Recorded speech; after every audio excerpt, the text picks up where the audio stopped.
নমস্কাৰ বন্ধু বান্ধৱীসকল, এয়া বাথৌ মন্দিৰ চাব আহিলোঁ ঢলা বৰপথাৰত। সেয়া কৰি লৈছোঁ।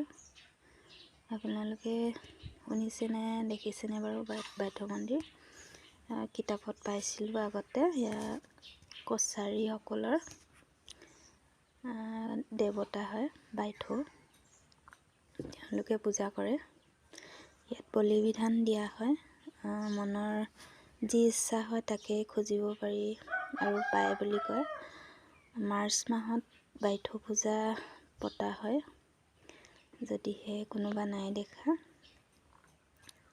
ইচ্ছা হৈছে আহিব পাৰে।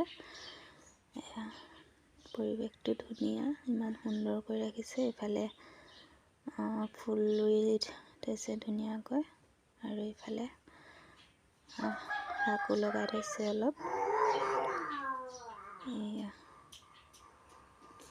আজি মই প্ৰথম আহিছোঁ,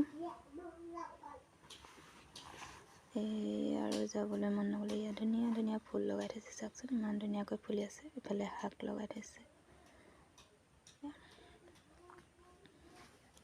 ইয়াতে বলি বিধান দিয়া হয় নেকি, মই ভালকৈ নাজানো। এইবাৰে আহিছোঁ, প্ৰথমবাৰ।